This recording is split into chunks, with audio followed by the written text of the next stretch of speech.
Heading डालिए prefix.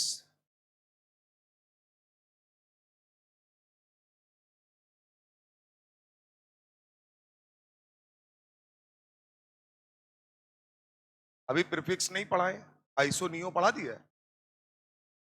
आइसोनियो alkyl हो गया है।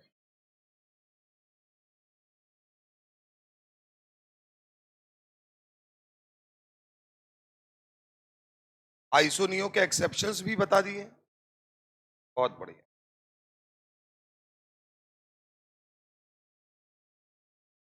है? नहीं, वो तो बता दिया है, आइसोनियो ये सब पढ़ा दिया है ना। अगला हेडिंग डालिए होमोलोगस सीरीज। तब फिर क्या है, फिर तो हो गया काम, तो निकल ले गए। समझ में आ गया है तुमको आइसोनियो? बहुत बढ़िया यार। क्या नहीं होते?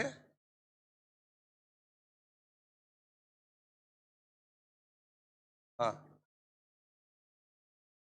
हाँ हाँ, बन सकता है। अभी धीरे धीरे प्रैक्टिस होगी तब आएगा।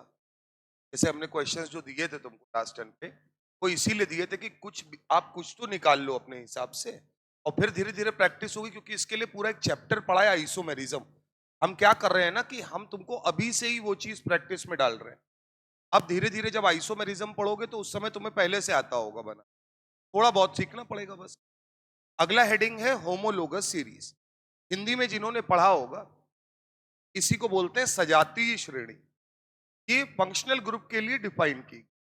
पहले लिखिएगा, organic compounds are classified on the basis of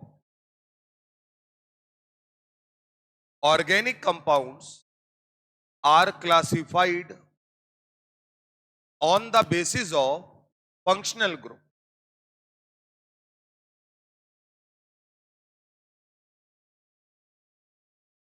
due to this due to this homologous series are obtained. Due to this, homologous series are obtained. मतलब इसकी वजह से बेटा क्या निकलता है, होमोलोगस सीरीज बनती है। अब वो होमोलोगस सीरीज के कुछ कैरेक्टरिस्टिक हैं, मतलब उनके कुछ पॉइंट्स हैं, क्या क्या उसकी खासियत है, इसके बारे में बात करें। पहला पॉइंट है सर, और यही हमेशा की तरीके याद करना है सर। पहला पॉइंट लिखिएगा, each homologous series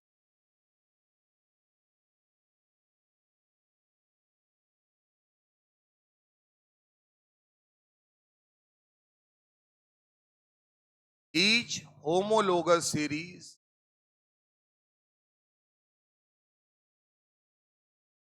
represented by a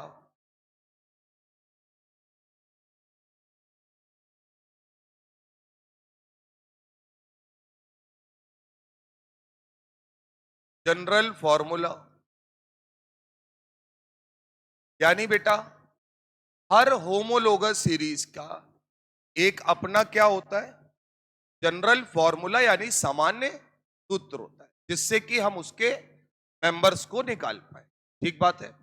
point number 2,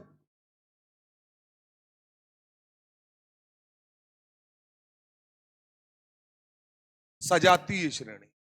समजात नहीं, सजातीय श्रेणी। और सुन लो, एक बात सुनो, हिंदी मीडियम वाले कितने लोग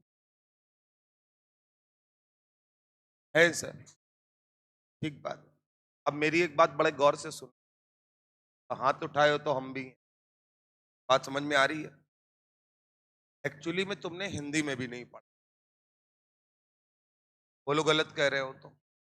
हाँ, ने इसको हिंदी में भी नहीं पढ़ा है, और ये तुम्हारी बुक में है, बट होता, और इंग्लिश वालों ने भी बहुत देखा है बस केवल। उसका रीजन ये है कि ये थोड़ा सा टिपिकल है मामला। तो हम लोग जो टीचर्स क्या करते हैं, इसमें डायरेक्ट फंक्शनल ग्रुप याद करा देते हैं, और इसमें आपकी कोई गलती नहीं है। तो हिंदी मीडियम वाले परेशान ना हो, क्योंकि हिंदी में नहीं आता है उनको, इंग्लिश में नहीं आता है, बेसिकली उनको हिंदी में भी नहीं आता है। तो आपको दोनों में ही नहीं आता है, आपको यहाँ पे मेन बात पढ़नी है। तो पहली बात, अगर ऑर्गेनिक कंपाउंड को किसके आधार पे उसका वर्गीकरण यानी क्लासिफिकेशन करें, फंक्शनल ग्रुप के आधार पे, तो एक सीरीज बनती है जिसका नाम क्या है, होमोलोगस सीरीज। हर होमोलोगस सीरीज का एक अपना क्या होता है, जनरल फॉर्मूला। तो लिखा है each homologous series represented by a specific general formula. Clear है बात। अब हम बात करेंगे होमोलोगस सीरीज के मेंबर की। पॉइंट नंबर 2 लिखिएगा, members of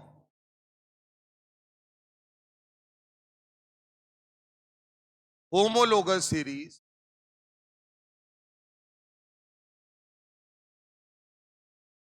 are called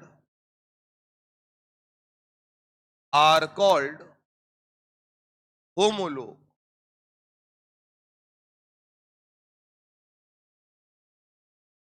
homologous series के मेंबर्स को क्या नाम दे रहे हैं, होमोलोग।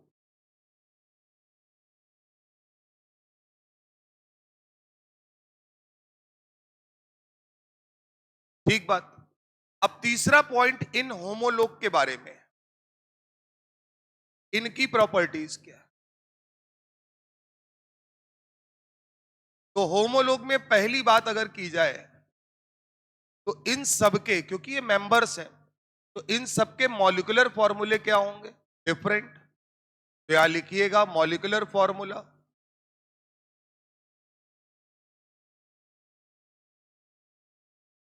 डिफरेंट, लेकिन ये जिससे निकलते हैं वो सबके लिए क्या है, जनरल फॉर्मूला सेम। क्लियर है बात। तो जितने भी होमोलोग हैं यानी कि मेंबर्स हैं इस सीरीज के, उन सबके लिए मॉलिक्यूलर फॉर्मूला क्या होगा, different. Point number 2, functional group क्या होगा बेटा, सेम। फंक्शनल ग्रुप क्या रहेगा, सेम, यानी सबके लिए फंक्शनल ग्रुप सेम रहेगा। अब कहानी को सुनना, अगर फंक्शनल ग्रुप सेम है तो केमिकल प्रॉपर्टी सेम होगी, यानी रासायनिक गुण समान होंगे। बोलो बेटा। लेकिन अगर मॉलिक्यूलर वेट अलग अलग है तो फिजिकल प्रॉपर्टीज अलग अलग होंगी। जैसे बॉइलिंग पॉइंट, मॉलिक्यूलर वेट का मतलब उसका वेट है, जिसका बॉइलिंग पॉइंट ज्यादा होगा उसका बॉइलिंग मतलब जिसका मॉलिक्यूलर वेट ज्यादा होगा उसका बॉइलिंग पॉइंट भी क्या होगा, ज्यादा। बॉइलिंग पॉइंट क्या होता है, गलत वाला बताओ, हम सही वाला तुरंत।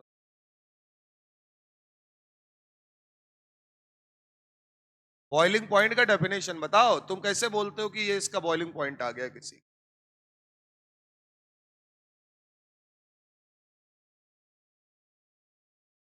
बॉइल होने लगता है, ठीक है, और ज्यादा हो जाए तो बोल देंगे बॉइलिंग पॉइंट आ गया है। और अब मेरी बात सुनिएगा, बॉइलिंग पॉइंट का मतलब है जब किसी लिक्विड के द्वारा इतनी वेपर बना ली जाए जो एटमॉस्फेरिक प्रेशर के बराबर हो। एटमॉस्फेरिक प्रेशर क्या है, 1 एटीएम। यानी 1 एटीएम वेपर अगर कोई लिक्विड बना लेता है और वो जिस टेम्परेचर पे बनाता है वो टेम्परेचर क्या कहलाता है, उसका बॉइलिंग पॉइंट। यानी कि अगर आपने पानी को गरमाना शुरू किया और वो जरा बहुत उबलने लगा तो आप उसे ये नहीं बोलेंगे कि वो बॉईल होने लगा है। आप तब तक उसको बॉइलिंग पॉइंट नहीं बोला जाएगा जब तक कि वो उतनी वेपर जनरेट ना कर ले जितना कि एटमॉस्फेरिक प्रेशर वहां मौजूद है। जनरली एटमॉस्फेरिक प्रेशर क्या लेते हैं, 180। क्लियर है मामला। केवल ये नहीं बोलना है कि वेपर का बनना, यानी कि कोई चीज अगर बॉईल होने लगी तो इसका मतलब है कि उसने इतना वेपर प्रेशर जनरेट किया है, इतना प्रेशर बना लिया है, इतनी वेपर बना ली है जिनका प्रेशर अगर निकाला जाए तो वो 1 एटीएम के बराबर हो गया या उससे थोड़ा ज्यादा हो। क्लियर है मामला। तो मॉलिक्यूलर वेट अगर अलग अलग होगा तो ये बताओ मुझे, बॉयल करने का मतलब लिक्विड से कोई चीज किस में चली जाए, वेपर में। टेम्परेचर एक अलग बात है। तो इसका मतलब है जो भारी होगा उसको वेपराइज करने में टाइम ज्यादा लगेगा। टाइम ज्यादा लगेगा मतलब ज्यादा देर तक हीट करना पड़ेगा। ज्यादा देर तक हीट करना पड़ेगा यानी टेम्परेचर भी क्या होगा, ज्यादा लगेगा। पानी गर्माए हो कभी? देखे हो बैठ के? सच बताना। ठीक बात। ठंडियों में तो गर्माया ही होगा। पहले तो गीजर वीजर वाला मामला नहीं था। जब आप भगोना लेते हो, पानी लेके उस पर चढ़ाते हो, गैस के ऊपर, भट्टे के ऊपर, शुरुआत में कुछ नहीं, धीरे धीरे देखते हो कि जैसे जैसे हीट देते जाते हो, टाइम आता है, अगर आप उसको देखोगे तो तुम देखेगा कि जो बुलबुले हैं वो नीचे से आपको ऊपर आते हुए दिखेंगे और ऊपर से नीचे जाते हुए, मतलब कि मॉलिक्यूल्स ने दौड़ लगाना शुरू कर दिया। लेकिन उस समय भाप नहीं बन रही हो, क्योंकि उस टाइम पर वो वेपराइज नहीं हुआ, मतलब बॉइलिंग पॉइंट अभी आया नहीं है। फिर एक टाइम ऐसा आता है जब वो हीट होके क्या बनाने लगता है, वेपर। इसीलिए जब आप जलते हो, पानी से कम जलते हो, वेपर से ज्यादा जलते हो। बोलो भैया, अगर वो भाप हाथ में लग जाए तो वो गर्म पानी से ज्यादा नुकसान पहुंचाती है। तो रीजन क्या है कि वेपर सरफेस एरिया ज्यादा कवर करे, लिक्विड सरफेस एरिया कम कवर करे। क्लियर है मामला? तो अगर मैं तुमसे कहूं कि फंक्शनल ग्रुप सेम है, तो इसका मतलब है कि जितने भी मेंबर्स होंगे, यानी जिनको मैं होमोलोग बोल रहा हूं, उन सबकी केमिकल प्रॉपर्टीज क्या होंगी, सेम हो। क्लियर है मामला? अगला पॉइंट, क्या सबके मॉलिक्यूलर फॉर्मूले डिफरेंट है? तो मॉलिक्यूलर फॉर्मूले अगर डिफरेंट हैं तो सबकी फिजिकल प्रॉपर्टीज जो, सबकी फिजिकल प्रॉपर्टीज जो होंगी वो सब क्या होंगी, डिफरेंट।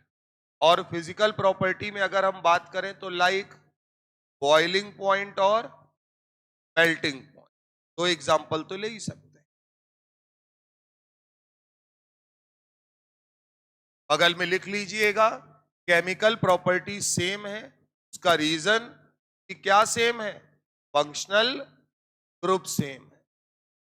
फिजिकल प्रॉपर्टी डिफरेंट है क्योंकि क्या डिफरेंट है, मॉलिक्यूलर फॉर्मूला डिफरेंट है, जिससे उनका अणु भार यानी कि मॉलिक्यूलर वेट क्या है, डिफर कर।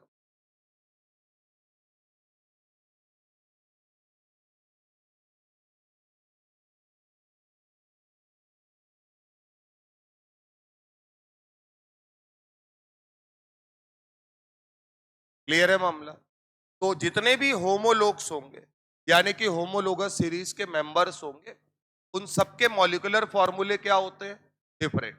मॉलिक्यूलर फॉर्मूला अगर अलग अलग है तो उसका वेट भी अलग अलग होगा। दूसरा, फंक्शनल ग्रुप सबके लिए सेम होगा।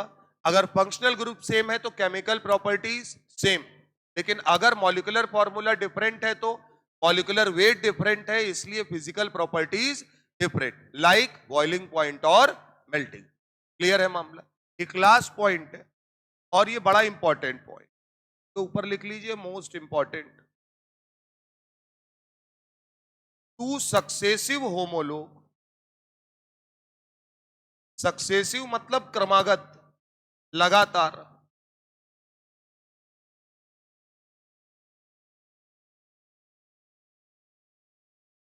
डिफर बाय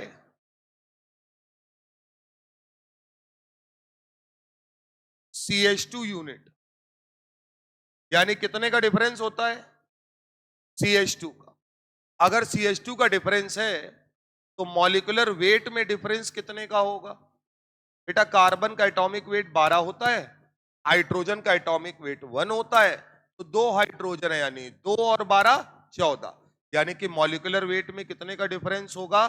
अगर दो लगातार होमोलोग हमारे सामने है, 14। क्लियर है मामला? ना बोर्ड में लिखा है, उसको फटाक से याद कर लीजिए। इतना आपको हर हालत में याद होना है।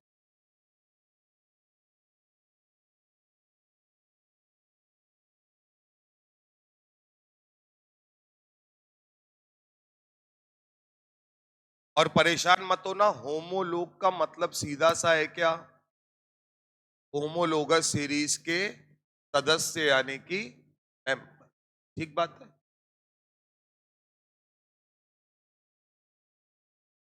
बिटिया, दो अगर होमोलोग है यानी दो मेंबर है लगातार, तो उनके फॉर्मूले में कितने का डिफरेंस होगा? CH2 का। तो उनके मॉलिक्यूलर वेट में कितने का डिफरेंस होगा? 14 का। ये याद रखना, चाहे वो किसी भी सीरीज के, होमोलोगस सीरीज के, लेकिन वो क्या होने चाहिए? लगातार होने।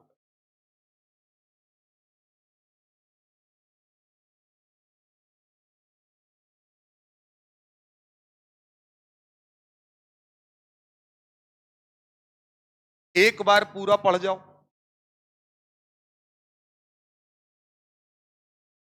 ये डिफिकल्ट नहीं है, बट यहां पर जो टर्म है वो हिंदी मीडियम वाले के लिए थोड़ा मुश्किल है बोलना। एक होमोलोगस बोलना मुश्किल है और दूसरा बार बार होमोलोग बोलना मुश्किल। होमोलोग का मतलब मेंबर, होमोलोगस सीरीज का मतलब पूरी एक सीरीज। ठीक बात है।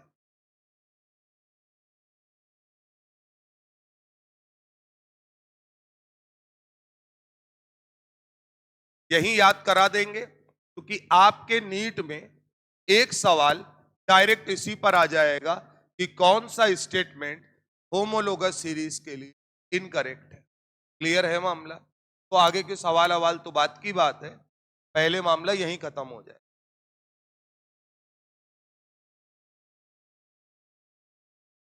कर लिया है सबने? बोलो भैया। ऐसे देखने से नहीं याद होता, कॉपी में भी मत देखो, हमारी तरफ देखो, जो हम पूछें वो बताओ, कि हमको सीक्वेंस नहीं चाहिए, जो हम पूछते हैं बताते चल। अगर हम ऑर्गेनिक कंपाउंड को उनके फंक्शनल ग्रुप के आधार पे अलग अलग करें तो एक सीरीज बनती है, उस सीरीज का नाम क्या है? Homologous series. क्या ये बात क्लियर है सर? बोलना पड़ेगा गुरु, वरना आएगा नहीं। से कह रहे सही डाल देना है ना? हाँ। दूसरा, होमोलोगस सीरीज जो होती है, क्या उसको रिप्रेजेंट करने के लिए एक कोई फॉर्मूला होता है जिसको क्या बोलते हैं? General formula. यानी हर होमोलोगस सीरीज का एक अपना जनरल फॉर्मूला होता हो। होमोलोगस सीरीज में मेंबर्स होंगे, उन मेंबर्स को क्या बोलेंगे? होमोलोग। यहां तक मामला क्लियर है? बिल्कुल। अब बात करते हैं उन मेंबर्स की। जितने भी होमोलोग हैं, यानी जो मेंबर्स हैं, उन मेंबर्स का एक फॉर्मूला होता है जिसे क्या बोलते हैं?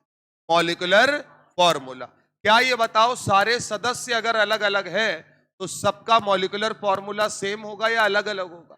अलग अलग। लेकिन सबका जनरल फॉर्मूला एक ही होगा। मतलब एक मां के चार बच्चे, तो बच्चे चार है लेकिन मां सबकी क्या है? एक ही। तो इसका मतलब सीधी सी बात है, मां है जनरल फॉर्मूला और बच्चे हैं मॉलिक्यूलर फॉर्मूला। क्लियर है मामला?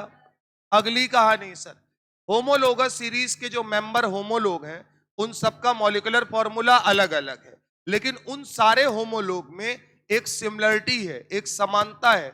उनका क्या चीज है जो सेम है? Functional group. क्या चीज सेम है? Functional group. फंक्शनल ग्रुप को ऐसे समझो, फंक्शनल ग्रुप जाति की तरीके। किसी घर में पैदा हो गए तो क्या चीज है जो फिक्स हो जाती है? जाति फिक्स हो जाती है, नाम फिक्स नहीं होता। नाम तो रखा जाता है, शर्मा जी के यहां गए तो शर्मा तो हो गए।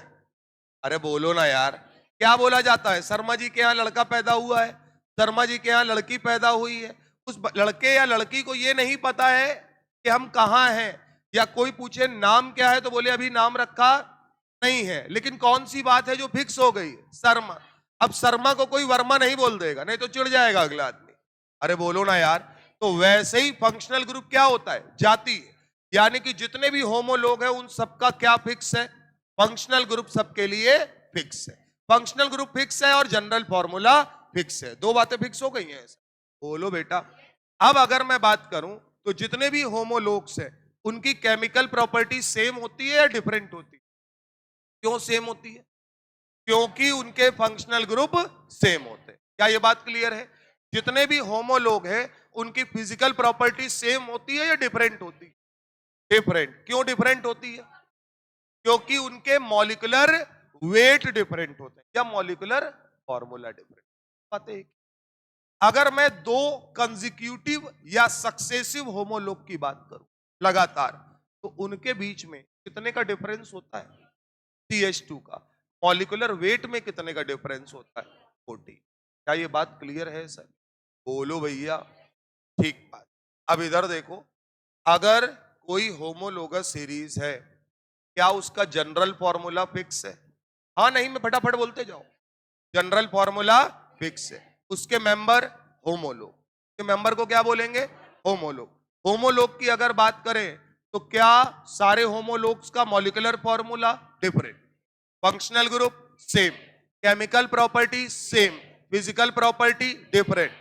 होमोलोग जो कंसेक्यूटिव वाले differ by CH2 group, bye molecular weight कितने का डिफरेंस? 14। क्या ये बात क्लियर है सर?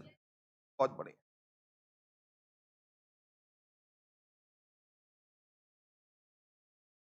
उतारना नहीं है अभी, कैसे उतारना है ये देखना है।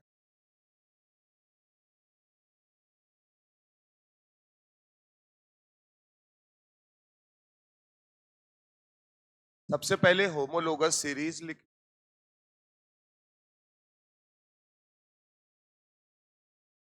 बुलाओ जरा किसी को, एक मिनट किसी को बुला लो जरा, कह तो पेन ले आओ उधर से। अरे निकल नहीं जाएगा, तुम बुला तो लाओ, जल्दी बुला लो, पेन रखे हो। बनाओ कॉपी में, कैसे कॉपी दिखाओ हमको, ऐसे समझो, देखो कॉपी को ऐसे करना और ऐसे लिखना, कि काफी जगह चाहिए, इसमें जगह कम लगेगी, ठीक बात, इसमें जगह कम लगेगी। अरे हॉरिजॉन्टल कर लो यार, वर्टिकल हॉरिजॉन्टल तो समझते हो ना, पलटा लो कॉपी को चाहे जैसी भी हो।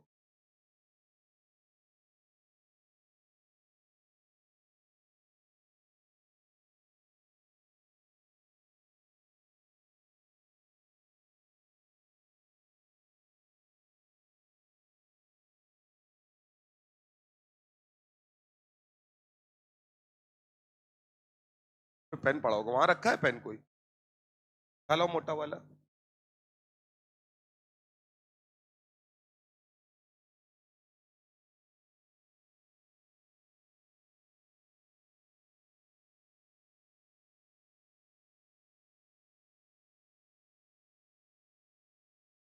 हाँ लो लो लो लो। क्लास के बाद उसको निकाल लेना।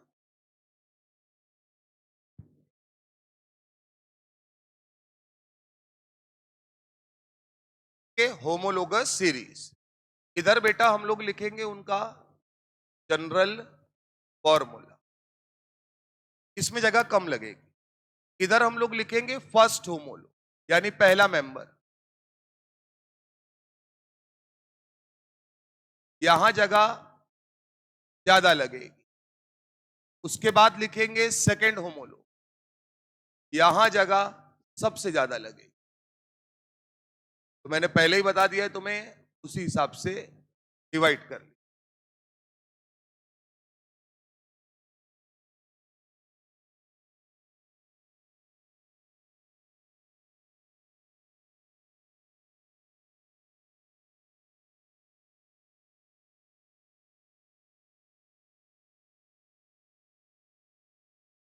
होमोलोगस सीरीज में बेटा शुरुआती आपको आते हैं, पहला हम लोग पढ़ रहे हैं एल्केन के बारे में।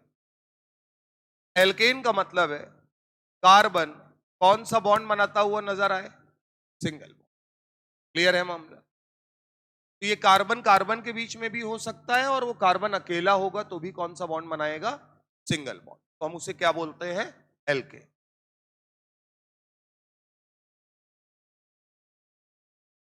चला जाए, एल्केन का समान सूत्र या जनरल फॉर्मूला बोलिए। CnH2n+2 बना लीजिए।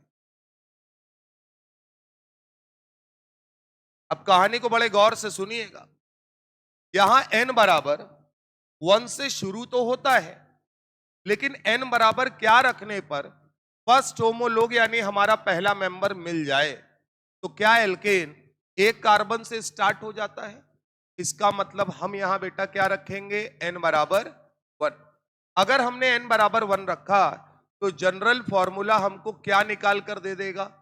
Molecular formula. n बराबर 1 रखते ही मॉलिक्यूलर फॉर्मूला क्या आया?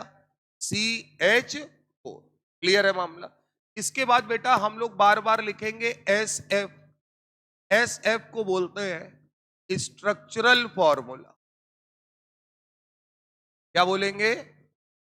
स्ट्रक्चरल फॉर्मूला, जिसको आप लोग केवल स्ट्रक्चर बोल देते।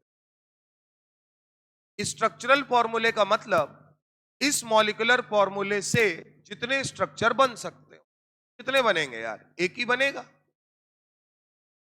CH4, जिसका नाम हम लोगों को पता है, क्या बोलते हैं? मीथेन। एक दूसरा नाम याद रखना है, बाय सोर्स इसी को बोला जाता है मार्श गैस। क्या बोलते हैं बेटा? Marsh gas. लिखवाया है, जो लोग नए हैं वो भी नोट करते चले।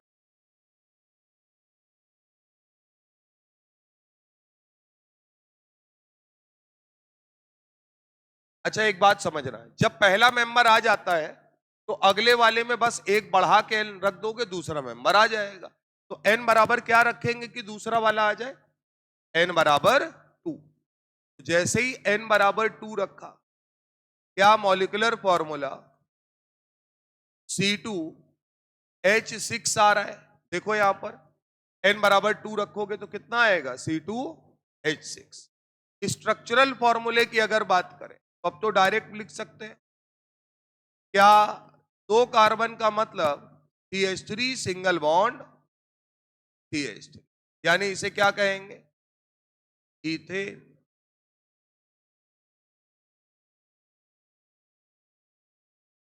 तो ये आपका पहला कंप्लीट हुआ, कौन? एल्केन। दूसरी होमोलोगस सीरीज है एल्कीन।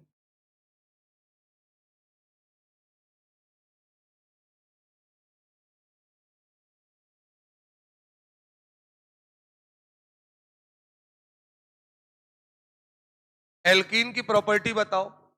एल्कीन तुमको कैसे लगता है कि एल्कीन कार्बन कार्बन के बीच में कम से कम एक बार क्या होना चाहिए? डबल। क्लियर है मामला? जनरल फॉर्मूला CnH2n होता है। अब सुनना, n बराबर 1 रखने पर एक कार्बन आएगा और आपको कार्बन कार्बन के बीच क्या चाहिए? Double bond. यानी कम से कम कितने कार्बन होने? दो।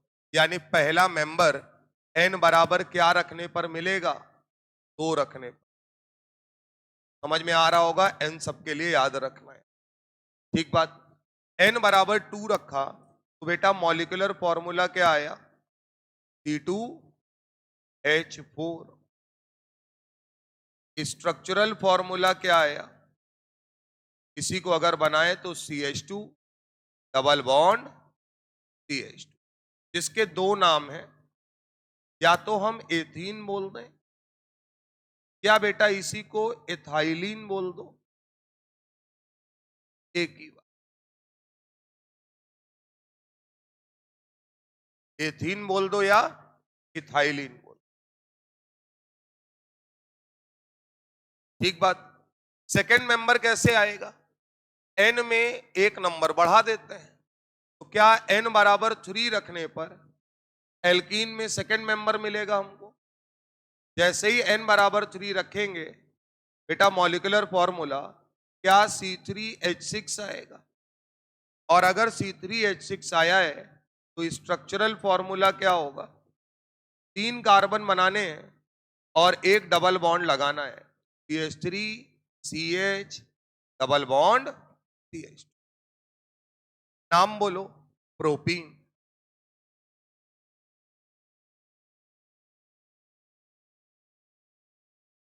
तो कम से कम दो दो मेंबर तो आपको सबके बना ही लेने हैं, ठीक है ना?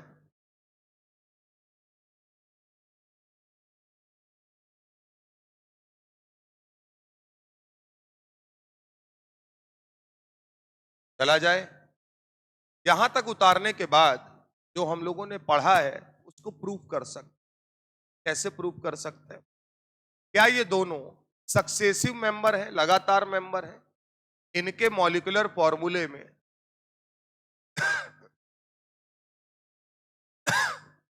कितने का डिफरेंस है इनके मॉलिक्यूलर फॉर्मूले में? कितने का डिफरेंस है? क्लियर है कि नहीं है सर? तो जो पढ़ा था आपने कि दो लगातार मेंबर अगर होते हैं तो उनके मॉलिक्यूलर फॉर्मूले में कितने का डिफरेंस होता है? CH2। क्लियर है मामला? तो आप अगर चाहें, सुनिए ये क्या सिखाता है, अगर हमें पहला मेंबर पता है, क्या पता है? पहला मेंबर, तो हम उसमें अगर मैं तुमसे कहूं दूसरा मेंबर बताओ, तो यानी CH2 का डिफरेंस कितनी बार आएगा? एक बार। अगर मैं कहूं तीसरा मेंबर बताओ, तो CH2 का डिफरेंस कितनी बार आएगा? दो बार। क्या आप उतनी बार मल्टीप्लाई करके फॉर्मूला बना सकते हैं? बोलिए। तो ये बात आपको यहां ध्यान रखना, ठीक बात। तो अब जो सीक्वेंस है वो यही चलेगा।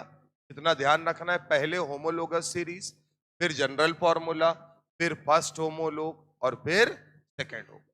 तो आपने पढ़ ली है एल्केन और एल्कीन। क्लियर है मामला? चला जाए। तीसरे नंबर पर आता है एल्काइन। एल्काइन का मतलब कार्बन कार्बन के बीच कौन सा बॉन्ड मिलना चाहिए? Triple bond.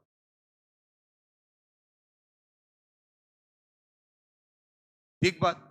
एल्काइन का जनरल फॉर्मूला बोलो। क्या CnH2n-2 होगा? ठीक बात। अगर हम एल्काइन के पहले होमोलोग के बारे में बात करें, तो क्या हमको कम से कम बेटा दो कार्बन तो चाहिए ही होंगे, तभी कार्बन कार्बन के बीच में ट्रिपल बॉन्ड बना पाएंगे। क्या हम n बराबर 2 रखेंगे? n बराबर 2 रखेंगे तो मॉलिक्यूलर फॉर्मूला क्या आएगा? C2H2। स्ट्रक्चरल फॉर्मूले की बात करें, स्ट्रक्चरल फॉर्मूला क्या आएगा? CH ट्रिपल बॉन्ड CH, जिसको आप इथाइन बोलते हैं। आइन किसके लिए लगाते हैं? ट्रिपल बॉन्ड के लिए। या आप इसी को बोल सकते हैं एसिटिलीन। क्या बोलेंगे? एसिटिलीन। सेकेंड होमोलोग अगर इसका बनाना है, यानी दूसरा मेंबर हमें लिखना है,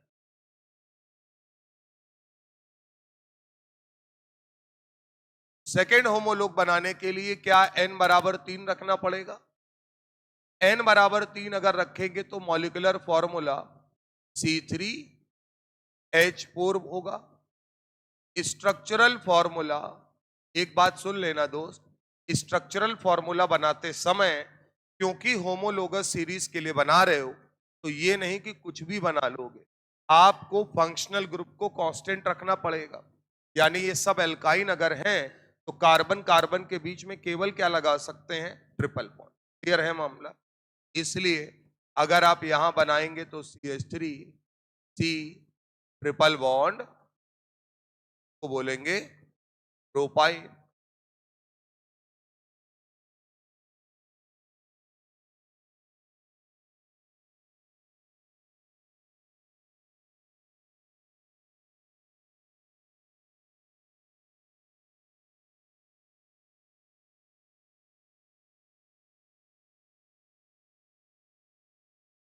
चला जाए। तीन आपने पढ़ ली हैं, एल्केन, एल्कीन और एल्काइन। अगला है एल्किल हैलाइड। एल्किल हैलाइड का रिप्रेजेंटेशन है R सिंगल बॉन्ड X से, जहां बेटा X क्या क्या हो सकता है? फ्लोरीन, क्लोरीन, ब्रोमीन या आयोडीन। FCl Br में कुछ भी। ठीक बात।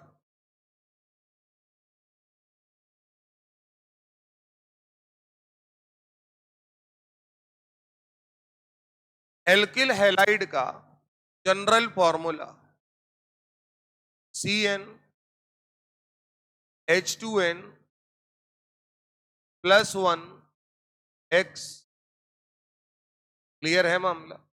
क्या होगा? CnH2n plus 1x। और इसमें कोई बड़ा दिमाग नहीं लगाना है। क्या एल्केन का जनरल फॉर्मूला CnH2n प्लस 2 है? एल्केन से बेटा एक H हटाते हो तो क्या बनता है? एल्किल। तो इसका मतलब एल्किल का जनरल फॉर्मूला CnH2n प्लस 1 होगा, और साथ में हैलाइड है तो क्या लगाओगे? क्लियर है मामला? यहां पर x कुछ ना कुछ मानना पड़ेगा। हम यहां मान ले रहे हैं x बराबर, ये हम एज्यूम कर ले। तो हम जो भी बनाएंगे वो कौन से स्ट्रक्चर बनाएंगे? Cl वाले। ठीक है ना मामला? अब ये बताओ, n बराबर क्या रखने पर इसका पहला मेंबर आएगा? R मतलब एल्किल है, यानी एक कार्बन भी अगर आ गया तो हमारा काम बन जाएगा। क्या मैं यहां पर फर्स्ट होमोलोग जब लिखूंगा तो n बराबर 1 से ही काम शुरू कर दूंगा। मॉलिक्यूलर फॉर्मूला बेटा होगा, अब मैं x को Cl ले रहा हूं तो क्या वो CH3Cl कहलाएगा। स्ट्रक्चरल फॉर्मूले की अगर बात करें तो वो वैसे ही दिख रहा है आपको, आप चाहें तो थोड़ा सा ओपन करके बना लीजिए। CH3 single bond. क्लियर है बात? जिसको हम लोग बोलेंगे एथिल क्लोराइड। क्या बोलेंगे बेटा? Ethyl chloride. अच्छा, पहला मेंबर अगर निकल आता है तो दूसरा वाला तो अपने आप ही निकल आता है। अच्छा, अगले वाले के लिए क्या आप एक और बढ़ा दोगे, n बन जाएगा। तो सेकंड होमोलोग के लिए n बराबर क्या होगा? तो अगर N2 होगा तो मॉलिक्यूलर फॉर्मूला क्या होगा? यहां से n बराबर 2 रखिए। देखिए क्या C2H5 x को Cl मान के चल रहे हैं। स्ट्रक्चरल फॉर्मूले की अगर बात करें, ये तो बस इसमें ज्यादा कोई पॉसिबिलिटी है नहीं, इसलिए नॉर्मल बना रहे हैं। CH3 CH2 Cl। नाम क्या होगा? Ethyl chloride. अरे नाम क्या, तुम्हें ऐसे ही पता चलना चाहिए। एथिल मतलब एल्किल और क्लोराइड मतलब हैलाइड, तो नाम तो खुद ही बता रहा है। तो ये 4 हो गए सर।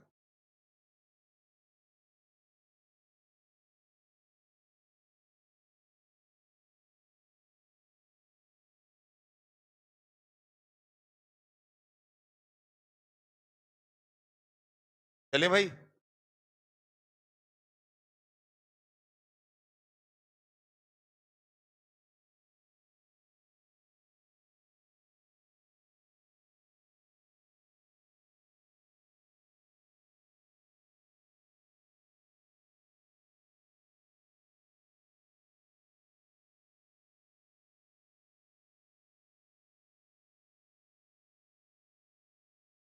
हटाया जाए।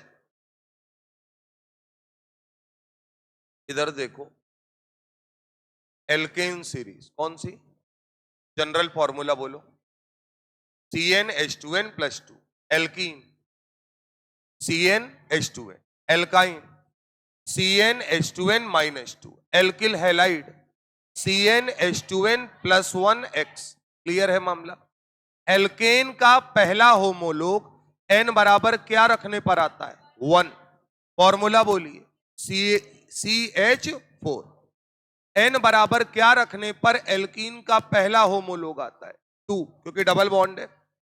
होमोलोग का फॉर्मूला बोलिए। CH2 double bond CH2 ethene.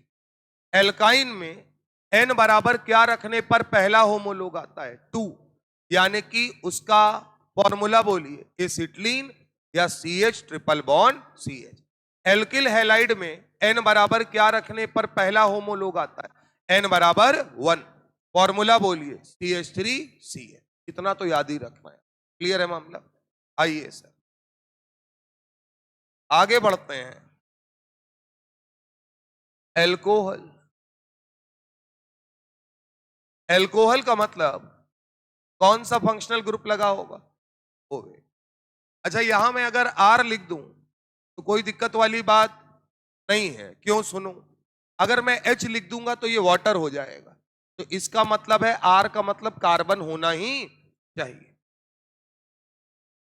Alcohol का जनरल फॉर्मूला CnH2n+2O। कुछ बुक्स में CnH2n+1OH लिखा। क्लियर है मामला? आपको याद कौन सा वाला रखना है? ये वाला। यार ये बताओ, ये वाला फॉर्मूला अगर लिख देंगे तो पता ही चल जाएगा कि अल्कोहल है, इसलिए आपको कौन सा याद रखना है? ऊपर वाला, CnH2n+2।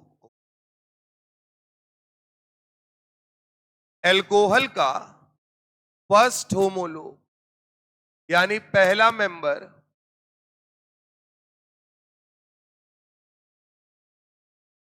बनाइए, दूसरा मेंबर।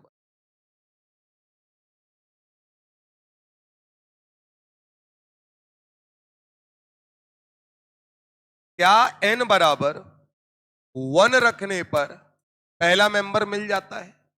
n बराबर 1 रखेंगे तो जो मॉलिक्यूलर फॉर्मूला है वो बेटा आएगा CH4O। स्ट्रक्चरल फॉर्मूले में क्या हमको फंक्शनल ग्रुप दिखाना पड़ेगा? यानी हम बोलेंगे स्ट्रक्चरल फॉर्मूला है CH3O। क्लियर है बात? जिसको बोलते हैं मेथिल एल्कोहल। लेकिन आपको इसका दूसरा नाम भी याद रखना है, और वो दूसरा नाम है कार्बी।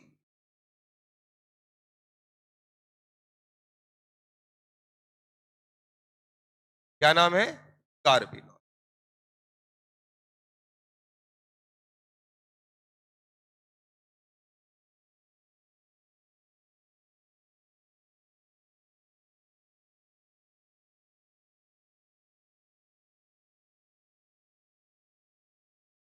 n बराबर 2 रखने पर दूसरा होमोलोग मिल जाएगा। मॉलिक्यूलर फॉर्मूला होगा C2H6O। स्ट्रक्चरल फॉर्मूला होगा CH3CH2 सिंगल बॉन्ड OH, जिसको हम लोग बोलते हैं एथिल एल्कोहल। इसी का दूसरा नाम याद रखिएगा, इसी को कहते हैं ग्रेन एल्कोहल। मतलब अनाज से जो एल्कोहल निकले उसे क्या बोला जाता है? Grain alcohol. क्लियर है मामला?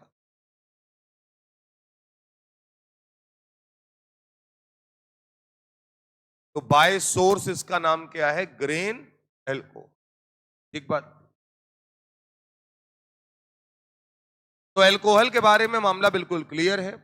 एल्कोहल में फंक्शनल ग्रुप OH होना चाहिए, यानी ROH से रिप्रेजेंट करते हैं। जनरल फॉर्मूला CnH2n+2O होना चाहिए। पहला मेंबर n बराबर 1 रखने पर आ जाता है, जो कि मेथिल एल्कोहल यानी CH3OH है, जिसका दूसरा नाम कार्बिनॉल भी। n बराबर 2 रखने पर इसका सेकंड मेंबर आता है, यानी C2H5OH, जिसको हम लोग एथिल एल्कोहल या ग्रेन एल्कोहल भी कह सकते। क्लियर है मामला? आइए सर, एल्कोहल के बड़े भाई ईथर। कौन साहब? ईथर। फंक्शनल ग्रुप अलग अलग है, और ईथर को रिप्रेजेंट करने का तरीका ROR। क्लियर है मामला? यानी कि R का मतलब होता है कार्बन चेन, तो ऑक्सीजन के दोनों तरफ अब क्या नजर आना चाहिए? कार्बन। तभी कौन सा फंक्शनल ग्रुप बनेगा? ईथर।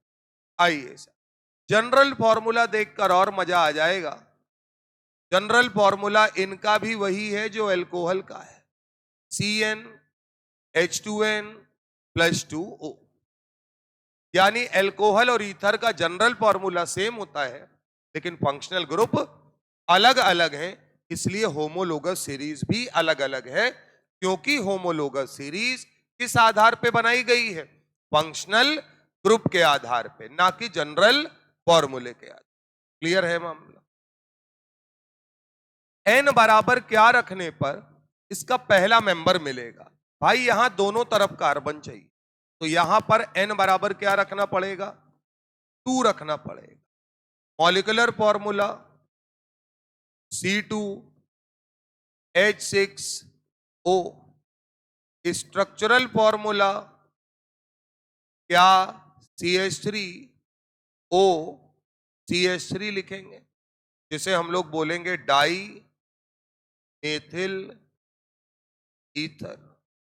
क्या कहेंगे? Dimethyl. ठीक बात। सेकंड मेंबर के लिए n बराबर 1 बढ़ा दो, यानी n बराबर, तो मॉलिक्यूलर फॉर्मूला C3H8O हो जाएगा। स्ट्रक्चरल फॉर्मूला बेटा ईथर के लिए एक तरफ एक कार्बन तो लगाना ही पड़ेगा, तो बाकी के बचे 2 कार्बन को क्या मैं CH2 CH3 की तरीके लिख दूंगा? बोलो बेटा। जब हम इसका नाम लिखेंगे तो ये वाले भाई साहब हैं एथिल और ये है मेथिल, तो जब नाम लिखते हैं तो अल्फाबेटिकली जो पहले साउंड करता है उसका नाम पहले लिखते हैं।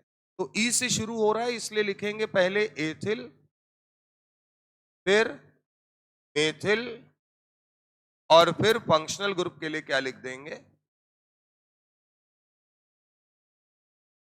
क्लियर है मामला?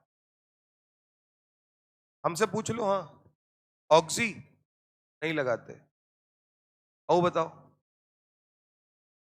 ये कॉमन नेम है,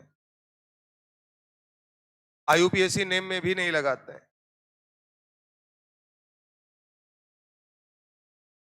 मैं बता दे रहा हूं, सुन लो। हम क्या कह रहे हैं, तुम अपने मन में लाओ तो बस मुंह से फूटेगा, मैं बता दूंगा। जो ऑक्सी ऑक्सी तुम्हारे मन में आ रहा है वो कहां से आ रहा है मैं बता दूं, सबको पता है। IUPAC नेमिंग में जब सब्स्टिट्यूएंट की तरीके काम करता है, सब्स्टिट्यूएंट मतलब पुछल्ला, तो आप OCH3 को मिथॉक्सी और OET यानी OC2H5 को इथॉक्सी बोलते, तो वो सब्स्टिट्यूएंट की तरीके काम करता है। वहां और भी फंक्शनल ग्रुप, यहाँ ये अकेला। बात समझ रही हो कि नहीं? तो वो ऑक्सी तुम लोगों ने वहां पढ़ा। बोल दो बेटा, बोलते रहो।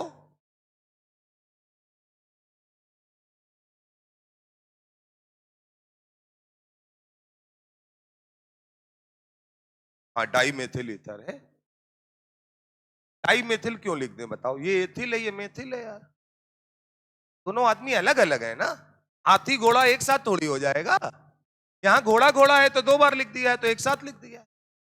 एक ही चीज अगर रिपीट होगी तो अच्छा ये बताओ, अच्छा लगता मेथिल मेथिल ईथर? तो तुम खुद ही कहते एक बार में लिख दो ना डाई मेथिल। लेकिन यहां अच्छा लगे या खराब, लिखना ही पड़ेगा क्योंकि दोनों आदमी क्या है? अलग अलग। क्लियर है मामला?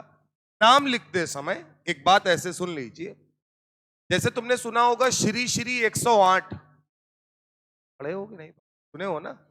तो उसमें क्या ऐसे बोलते हैं कि श्री पहले बोलते जाएं, श्री श्री श्री श्री श्री, आदमी सो गया, फिर आधे घंटे बाद उठा तो 108 जब हो गया तो बोले कि रवि शंकर जी आ रहे हैं। तो तुमने कहा यार ये सब क्या फालतू बात है, डायरेक्ट बोल दो ना श्री 108, हम समझ जाएंगे श्री के बाद 107 बराबर है। तो वही चीज यहां है, जो अननेसेसरी कोई टर्म बोलना नहीं है, चाहे कॉमन नेमिंग हो या IUPAC। क्लियर है मामला? जो चीज कॉमन करके लिख सकते हो वो लिखो, हाँ, लेकिन जो चीज कॉमन करके नहीं लिख सकते हो उसको आपको पूरा लिखना पड़ेगा। जब आपके पास कभी भी 2 या 2 से ज्यादा चीजें लिखने को आ रही हो तो एक ही रूल है जो हर बार काम करता है, वो है अल्फाबेटिकल रूल। जो पहले प्रोनाउंस किया जाएगा उसका नाम पहले लिखा जाएगा। स्कूल में जो अटेंडेंस रजिस्टर होता है उसमें यश का नाम सबसे आखिरी में होता है क्योंकि वो वाई से शुरू। अरे बोलो भैया, है ना? और अभिषेक, अतुल, उसमें भी वो लोग अल्फाबेट लेके चल, तो जब वहां लेके चल रहे हैं तो नाम लिखने में कौन सा रूल काम करेगा? अल्फाबेटिकल। टोटल कितने ग्रुप पढ़ लिए हैं? 6। एक बार देख जाइए, अच्छा, हमको इंटरेस्ट किन चीजों में है, बात समझ लीजिए। हम क्या चाहते हैं कि आप हमको बता दें। पहला, फंक्शनल ग्रुप का जनरल फॉर्मूला। दूसरा, फंक्शनल ग्रुप का पहला होमोलोग नाम के साथ। क्लियर है मामला? अब उसमें तुम्हें जो दिमाग लगाना हो वो लगा लो। एन बराबर क्या रखना है वो तुम्हें याद होना चाहिए। इतना काम आपको कर लेना है। बनाइए जल्दी से, फटाफट देखिए।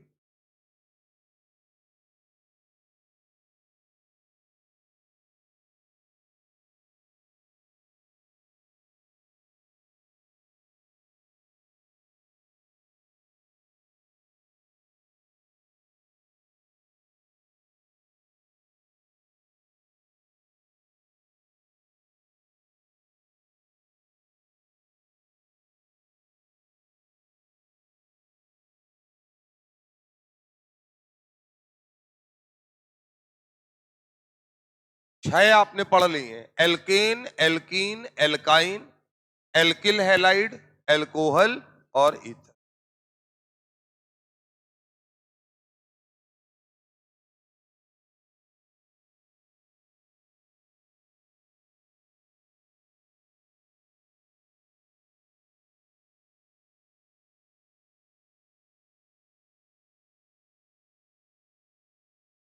चले भाई, इधर देखो। एल्काइन का जनरल फॉर्मूला बोलो। CnH2n-2। एल्काइन में n बराबर क्या रखने पर पहला होमोलोग आता है? तो पहला मेंबर बोलो। एसिटिलीन या ethyne. CH triple bond. Alcohol का जनरल फॉर्मूला CnH2n+2O। ईथर का जनरल फॉर्मूला CnH2n+2O। एल्कोहल का functional group OH, R single bond OH। Ether का फंक्शनल ग्रुप ROR, दोनों तरफ R होना चाहिए।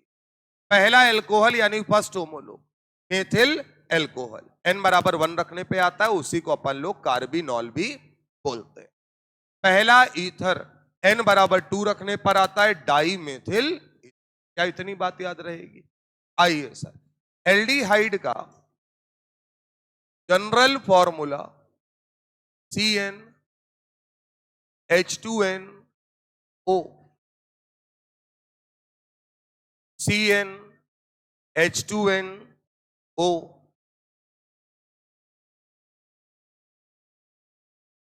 ठीक बात। एल्डिहाइड को रिप्रेजेंट किया जाता है CHO ग्रुप से। किससे? CHO।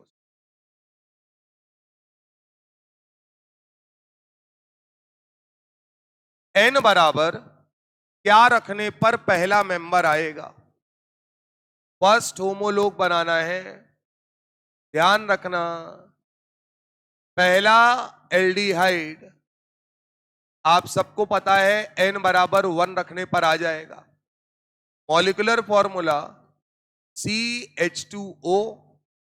स्ट्रक्चरल फॉर्मूला HCHO, यानी फॉर्मेल्डिहाइड।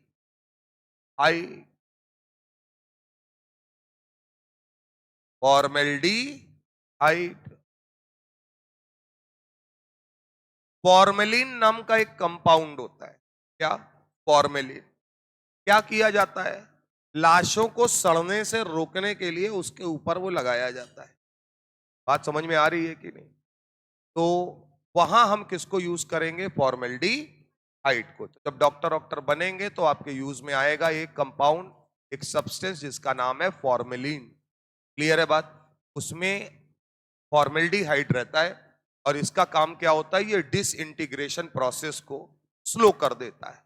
यानी कि जो लाश है वो देखते हो धीरे धीरे डिकम्पोज होने लगती है, तो ये उस डिकम्पोजिशन के प्रोसेस को क्या करता है? काफी स्लो कर देता है। खत्म तो नहीं कर सकता, बट स्लो करता है। तो फर्स्ट होमोलोग यही। सेकेंड होमोलोग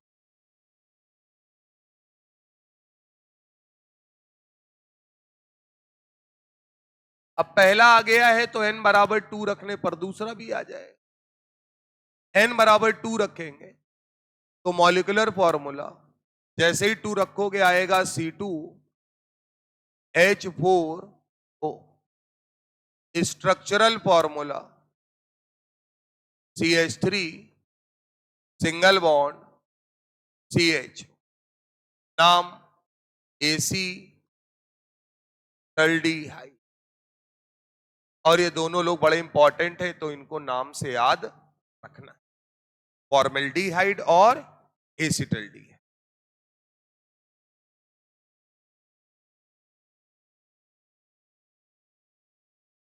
फॉर्मेल्डिहाइड और एसीटल्डिहाइड।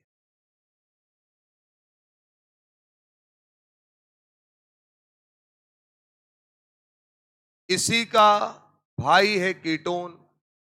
अगर मैं भाई बोलता हूं तो तुम तुरंत समझ जाते हो कि जनरल फॉर्मूला सेम हो। बोलो बेटा। कीटोन का मतलब C डबल बॉन्ड O, लेकिन दोनों तरफ बेटा क्या होनी चाहिए? कार्बन चेन, यानी RCO R की तरीके रिप्रेजेंट करते हैं। बना लीजिए, RCO R की तरीके रिप्रेजेंट करते हैं। जनरल फॉर्मूला क्या होगा सर? सेम होगा, CnH2n। लेकिन पहला मेंबर अगर निकालना है तो यहां दोनों तरफ कार्बन चाहिए कम से कम, तो एक एक लगाएंगे, एक खुद बीच में है, यानी n बराबर 3 से मामला स्टार्ट होगा। और अगर n बराबर 3 है तो मॉलिक्यूलर फॉर्मूला होगा C3H6O। स्ट्रक्चरल फॉर्मूला होगा CH3CO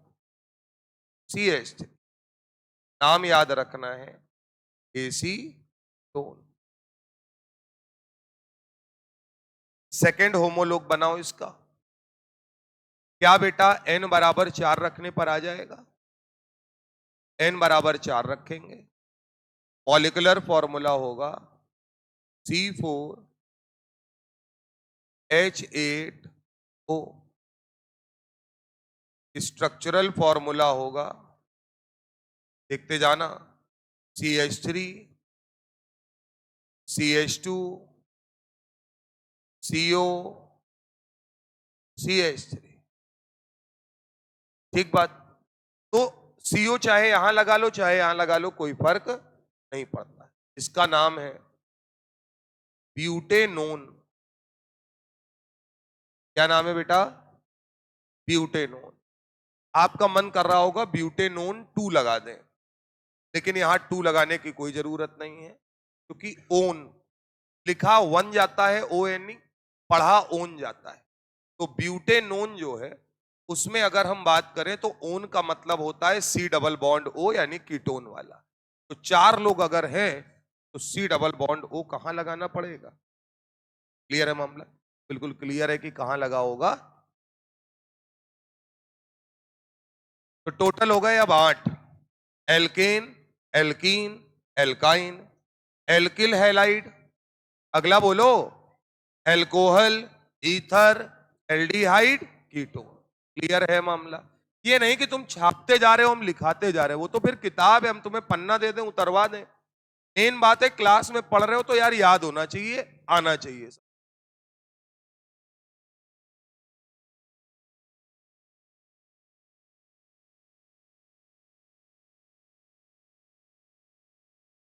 चला जाए। एक बार उल्टा पढ़ लो सारे, समझे? आ रहे हैं, रुक जाओ।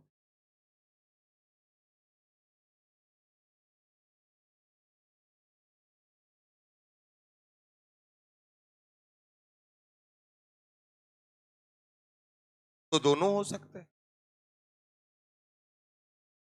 अगर ये कह रहे हैं अगर मॉलिक्यूलर फॉर्मूला C3H6O दिया हो और पूछा जाए कि ये कौन से ग्रुप में रखना है, तो पूछा जा रहा है यानी पॉसिबिलिटी की बात कर रहे हैं, तो इसका मतलब हमसे पूछेगा तो हम कहेंगे कि अगर मॉलिक्यूलर फॉर्मूला C3H6O है तो जनरल फॉर्मूला CnH2nO को रिप्रेजेंट कर रहा है, यानी ये कंपाउंड एल्डिहाइड भी हो सकता है। और क्लियर है मामला? लेकिन उससे दोनों बनने चाहिए। अब बैठो, अब तुम्हारी बात को एक स्टेप और आगे बढ़ा देते हैं। बहुत बढ़िया बात करी तुमने। अब बेटा अगर कभी मॉलिक्यूलर फॉर्मूला आए C2H4 आ जाए, तो क्या ये भी CnH2nO को ही रिप्रेजेंट कर रहा है? लेकिन अब रट्टाफिकेशन नहीं चलेगा। C2H4O है, CnH2nO को रिप्रेजेंट कर रहा है। एल्डिहाइड और कीटोन में केवल एल्डिहाइड हो सकता है, क्योंकि कीटोन होने के लिए कितने कार्बन चाहिए? 3। वही पढ़ रहे हैं हम लोग। यानी कि इससे केवल क्या बनेगा? एल्डिहाइड। बात समझ में आती है या नहीं? जो मन में आए वो पूछ सकते हो, मतलब केमिस्ट्री से रिलेटेड, फिजिक्स से रिलेटेड, बायो से रिलेटेड, साइंस से रिलेटेड, आए बाएं साएं रिलेटेड नहीं। हाँ, कि वही वाला हिसाब है ना कि वो कहा गया कि जैसे पढ़ रहे हैं तो फिजिक्स अगर पढ़ रहे हैं तो फिजिक्स में जो आता है वो पढ़ना है। अब रील देखकर ये पढ़ रहे हैं कि आपका वजन अगर 100 किलो पृथ्वी पर है तो मंगल ग्रह पर ये 38 किलोग्राम हो जाएगा और चांद पर ये 16 किलो बचेगा, तो इसका मतलब आप मोटे नहीं बल्कि दूसरे ग्रह पर हैं या गलत ग्रह पर हैं। तो इसका साइंस से कोई मतलब नहीं है। आपके कोर्स में इतना है कि यार जितना वजन यहां है, अगर हम मून में जाएंगे तो 1/6 हो जाएगा। बहुत क्लियर कट है। तो अगर कभी आएगा तो वो याद रखना है। एयर में क्या क्या होता है? बहुत सारी गैसेज होती हैं, सारी याद करने का कोई मतलब नहीं है। हमको इतना पता है भैया हमारे काम की कौन है? ऑक्सीजन। ऑक्सीजन का परसेंटेज कितना है? 21। वो याद होना चाहिए, 21% ऑक्सीजन हो। क्यों? जितना केमिस्ट्री में यूज करेंगे, बार बार जलाएंगे, तो जब किसी चीज के कंपोजिशन को जलाएंगे तो कल को अगर उसने कह दिया कि हमने 10 लीटर एयर ली, क्या ली? 10 लीटर एयर ली, तो 10 लीटर एयर में हमारे काम की चीज कितनी है? 2.1 लीटर। 10 लीटर का 21% कितना हुआ? 2.1 लीटर। यानी हम अपने सवाल को करेंगे कि 2.1 लीटर ऑक्सीजन दी गई। क्लियर है मामला? तो जीएस वाला जो पार्ट है ना, उसमें भी आपको उतना ही पढ़ना है जितना आपके काम में है। ठीक बात है सर? तो यहां तक मामला समझ में आना चाहिए। एक बार पूरा रिवर्स पढ़ जाइए। अब हम कहीं से कुछ भी पूछ देंगे, अब हम कोई सीक्वेंस सीक्वेंस नहीं पूछे।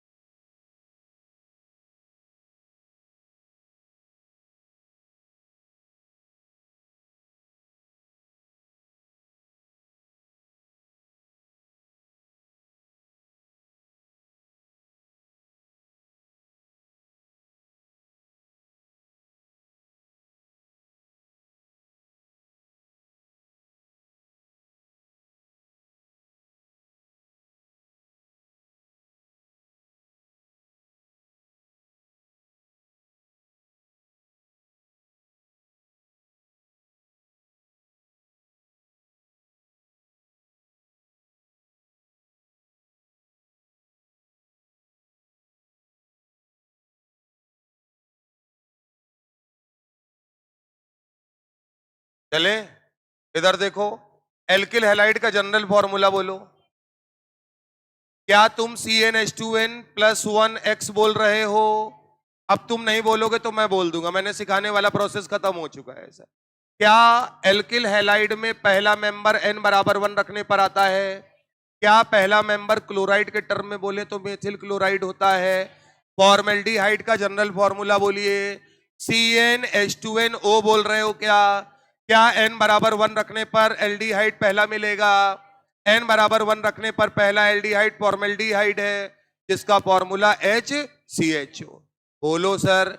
एल्कोहल का जनरल फॉर्मूला बोलिए।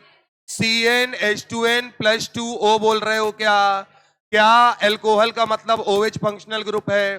पहला होमोलोग n=1 रखने पर मिलेगा, यानी कि वो मेथिल एल्कोहल यानी CH3OH है, जिसका एक नाम कार्बिनॉल भी है। क्या बात क्लियर है सर? एल्काइन के पहले मेंबर का नाम बोलो। एसिटिलीन है क्या? तुम सनकते रहो, अब हमारा काम हो गया, अब हम तुम्हारी चाल से थोड़ी चलेंगे यार। हमने तुम्हें अपना पूरा सिखा दिया है सब, अब तुम्हारा दिमाग बिल्कुल है, तो फिर तुमको जोक भी 5 मिनट बाद ही समझ में आएगा सर। तो अब ये तुम्हें दिमाग, एल्काइन का पहला मेंबर बोलो एसिटिलीन, फॉर्मूला बोलो CH∼CH। क्लियर है मामला? एल्केन के पहले मेंबर का नाम बोलो, मीथेन या मार्श। क्लियर है मामला? ईथर के पहले मेंबर का फॉर्मूला बोलो। क्या ईथर का जनरल फॉर्मूला CnH2n+2O है? ईथर ROR है, पहला मेंबर CH3OCH3, नाम क्या होगा? Die methyl ether. क्लियर है मामला? कीटोन के पहले मेंबर का नाम बोलो, एसीटोन, फॉर्मूला बोलो CH3COCH3। क्लियर है मामला? अगला टर्म है कार्बोक्सिलिक एसिड। कार्बोक्सिलिक एसिड का मतलब COOH ग्रुप होना चाहिए। कौन सा ग्रुप होना चाहिए बेटा? COOH group. कार्बोक्सिलिक एसिड का जनरल फॉर्मूला CnH2nO2 होता है। जाहिर सी बात है, 2 ऑक्सीजन है। फर्स्ट होमोलोग, पहला मेंबर,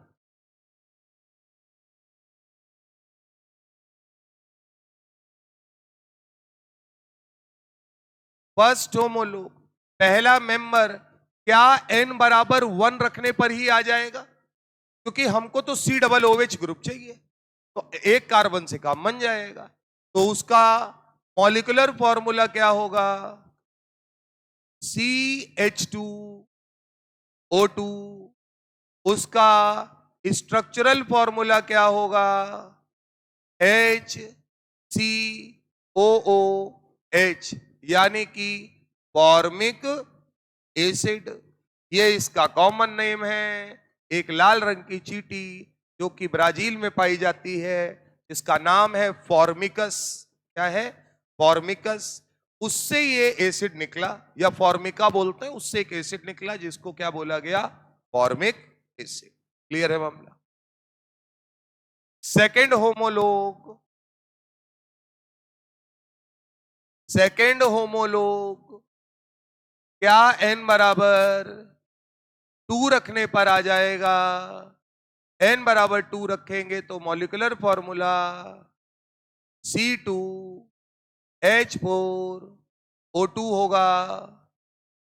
स्ट्रक्चरल फॉर्मूला CH3COOH होगा, जिसको कहेंगे एसिटिक एसिड। एसिटिक एसिड यानी एसिटम से निकला। किससे निकला?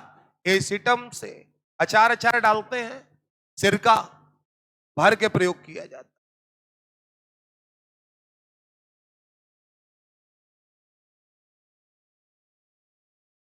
क्लियर है मामला? तो CH3COOH क्या हो गया बताओ? पूछ लो।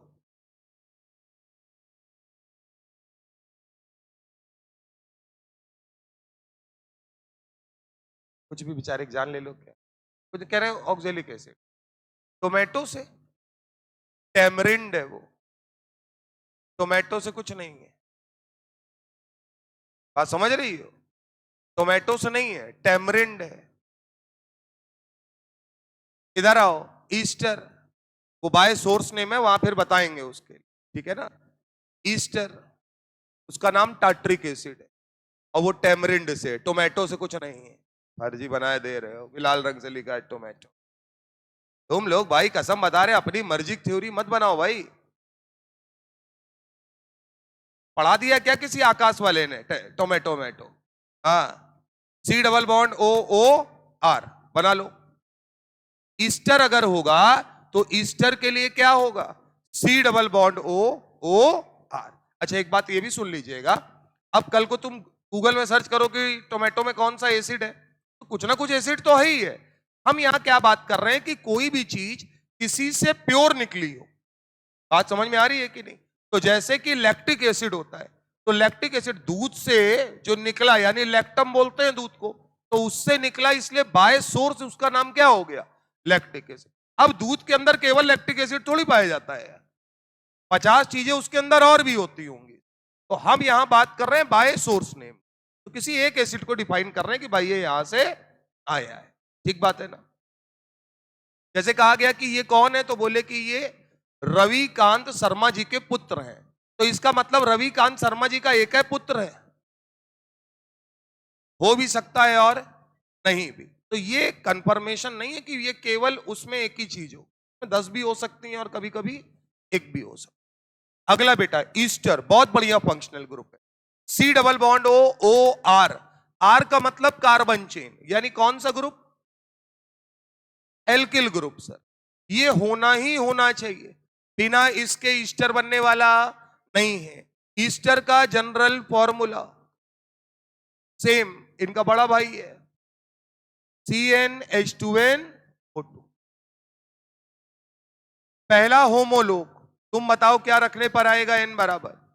ये बताओ, ये दोनों चाहिए तो एक कार्बन चाहिए और यहां भी एक कार्बन चाहिए, तो n बराबर क्या रखने पर आएगा? 2। n बराबर 2 रखेंगे तो molecular formula C2H4O2। Structural formula देखते जाना, H C double bond O CH3।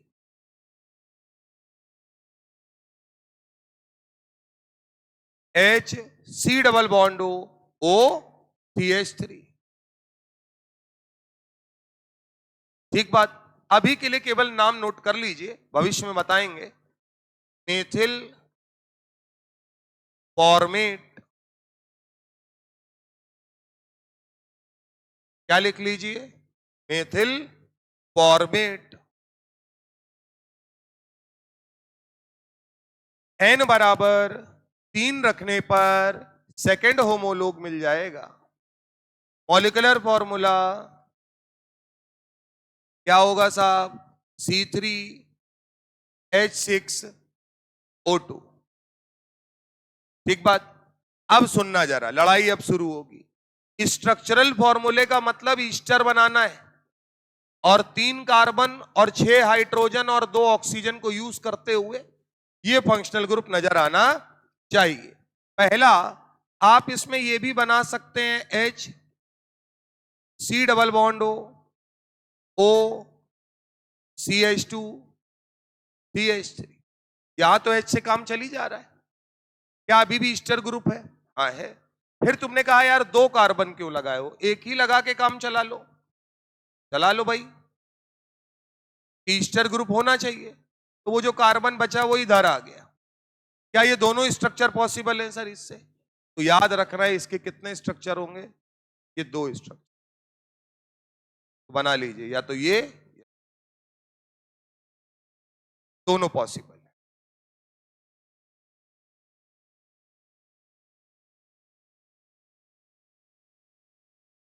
बस याद रखना है कौन सा फंक्शनल ग्रुप नजर आना चाहिए। C double bond O, O R, R का मतलब ऑक्सीजन के साथ कोई कार्बन लगा। तो अब हो गए 10। बोलो भैया। Alkane, alkene, alkyne, alkyl halide, alcohol, ether, aldehyde, ketone, acid, ester, या कार्बोक्सिलिक एसिड बोल दो या एसिड बोल दो, एक ही बात। ठीक बात। एसिड और क्लियर है मामला? चलिए सर, तो यहां तक किसी प्रकार की कोई समस्या नहीं होगी। एक बार 10 देख लो फटाक से तुरंत। नाम लिखना है तो लिख लो। इसको बेटा देखो, अब सुनो, थोड़ा सा तो दिमाग लगा ही सकते हैं। क्या ये डिजाइन सेम नजर आ रही है?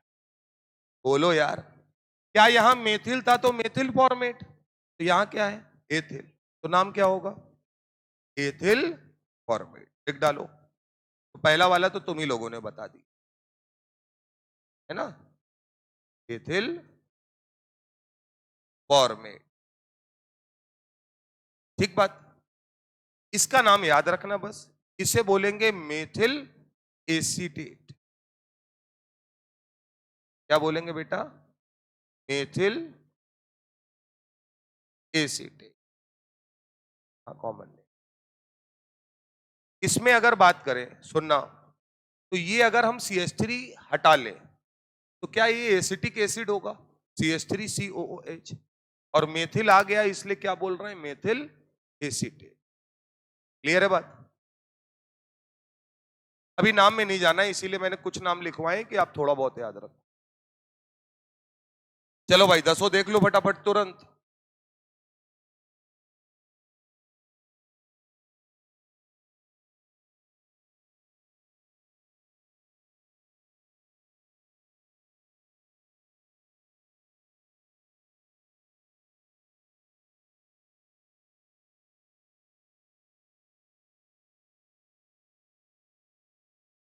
अब जैसे बाय सोर्स अगर बात करें ना, तो ये चने में पाया जाता है। चना खाते हो ना, भुंजा हुआ, में क्या है? Ethyl format.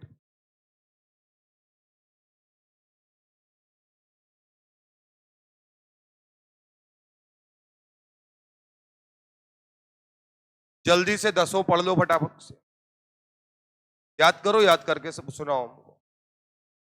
कोई भी चीज कहीं से भी पूछी जा सकती।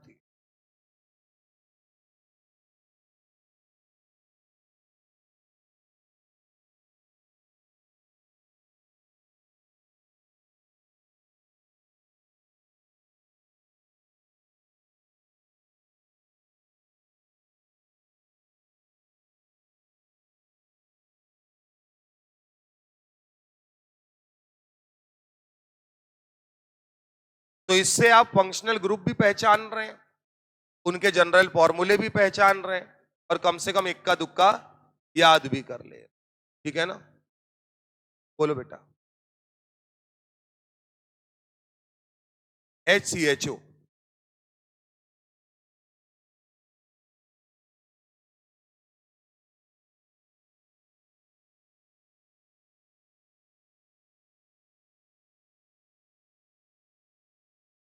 अब होता क्या है, बात समझना। जैसे तुम्हारे मन में बहुत सवाल है, बात समझो। हमको पूरा केमिस्ट्री आता है, नीट के पुराने वाले बैच में रिवीजन करा रहे। क्या करा रहे? और वहां से हम तुरंत मोल्ड होके आते हैं कि हम पहला चैप्टर पढ़ा है। हमारा मन करता है कि जितना ज्ञान है सब उड़ेल दें। अब सुनना, तुमने पढ़ा है मैथ एथ प्रोप ब्यूट, कार्बन को गिनने का तरीका है। ऐसे ही जब कार्बन से बना फंक्शनल ग्रुप लगा होता है, क्या बना होता है? किससे बना?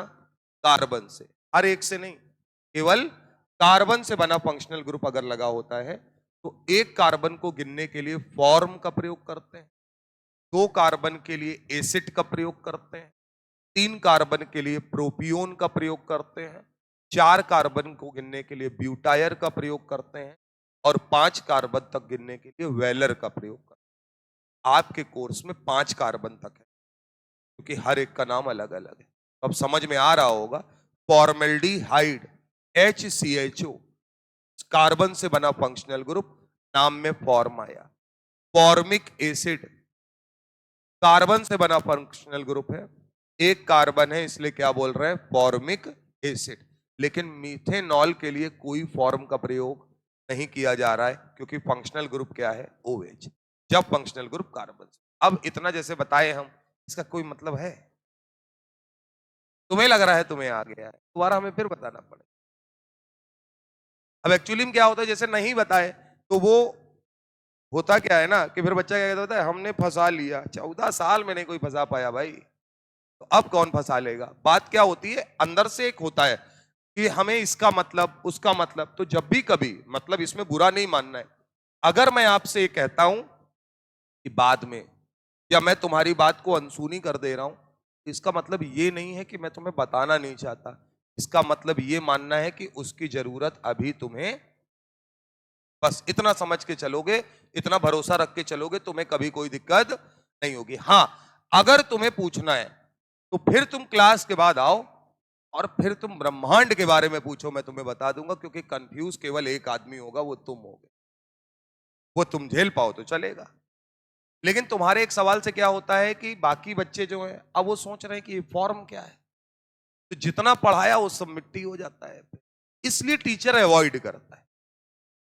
तुमने देखा होगा, यही डिफरेंस है सर, जो नया नया आता है सीखने बताने और जो नया नया पढ़ने आता है, इसीलिए लोग पुराने लोगों से पढ़ना चाहते हैं। उसके पीछे का रीजन सिर्फ यही है, क्योंकि उनको ये पता है कि वो चीजों को कितना आराम से और सिस्टमैटिक वे से पढ़ा सकते हैं, और फिर आप उन चीजों को बताना शुरू करेंगे। क्योंकि ये जीएस नहीं है जिसमें हम आपको इंफॉर्मेशन दे दें। बात समझ में आ रही है कि नहीं, कि हुमायूं आया था, फिर हुमायूं ऐसे आया, फिर हुमायूं बैठा, फिर उसने 2 कुएं खुदवाए, वो कुएं जिस मजदूर ने खोदे उसका नाम ये था। तो तुम यहां ये नहीं पूछ रहे हो कि क्यों खुदवाए, बिस्लेरी क्यों नहीं पिया यार उसने। और आया था इतने दूर से तो पानी आनी लेके क्यों नहीं आया था सर? हम लोग तो घर से निकलते हैं तो खाना पीना सब लेके निकलते हैं, तो इसका कोई सेंस वहां नहीं है, वहां याद कर लेता है आदमी। लेकिन यहां साइंस पढ़ रहे हो तो यहां तुम उस बात को पूछो ना सर। अब और केमिस्ट्री में कंफ्यूजन ऐसे समझो, यहां इन्होंने इतना दिमाग लगाया है, जैसे ही उनको पता चला कि बच्चा समझ गया है वाटर, तो उन्होंने तुरंत कहा एक्वा। बात समझे कि नहीं? जैसे ही तुम समझ गए एक्वा, वो तुरंत कहने लगे एक्वस। बोलो सर। उसके बाद भी उनका पेट नहीं भरा, उन्होंने कहा अच्छा अब तुम एक्वा वाटर एक्वा सब पकड़ने लगे हो, तो बोले हाइड्रेटेड, हाइड्रा आ गया। बोलो भैया। तो यहां जिन्होंने इन चीजों को बनाया है, उन्होंने इस बात का बड़ा ध्यान रखा है कि इस सब्जेक्ट को जल्दी कोई पकड़ ना पाए। इसीलिए क्या कहा जाता है कि इसमें क्या है? एक्सेप्शन। एक्सेप्शन इसीलिए है, एक आदमी को अगर 10 नाम से बुलाओगे तो बच्चा इस डर में रहेगा कि इसका 11वां नाम तो नहीं है कहीं। बोलो। तो इसलिए कभी भी इस बात पे नहीं होता है। अब जैसे मेरे से ये कभी कोई कह देता है सर ये बताइए अगर हम इन दो चीजों को मिलाएंगे तो क्या होगा, मैं कहता हूं यार मेरे को कोई शर्म नहीं भाई मेरे, हमें हमारे काम का बहुत पता है, लेकिन तुम हमसे ब्रह्मांड की चीजें पूछो तो ना मैंने उनको जाना है और ना मुझे जानने में कोई इंटरेस्ट है। मुझे पता भी होगा तो मैं आपको बताने वाला नहीं हूं। दुनिया का सबसे शार्पिन टूल कौन है?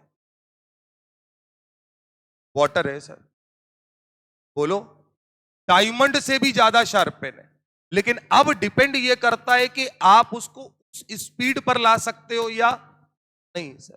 तो फिर उसका तुम्हारे कोर्स से कोई मतलब नहीं है। अपने को ये पढ़ाना है वाटर में के एक मॉलिक्यूल में कितने इलेक्ट्रॉन है, कितने प्रोटॉन है, कितने न्यूट्रॉन है, क्या हाइब्रिडाइजेशन है, दुनिया भर की चीजें अपने को। तो वो रील वाली चीजें जो है, वो जैसे तुम देख रहे हो वैसे हम भी देख रहे हैं, लेकिन ये नहीं कि रील देख के आए तो 4 रील की चीजें तुमको बता दें, तुम्हारे काम का वो।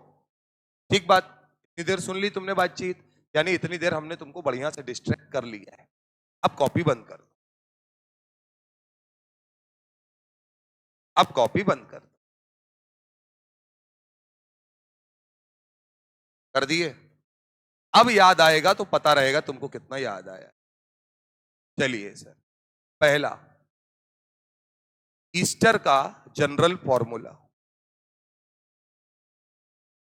क्या तुम CnH2nO2 बोल रहे हो? ईस्टर का सेकेंड होमोलोग का मॉलिक्यूलर फॉर्मूला। ईस्टर के सेकेंड होमोलोग का मॉलिक्यूलर फॉर्मूला।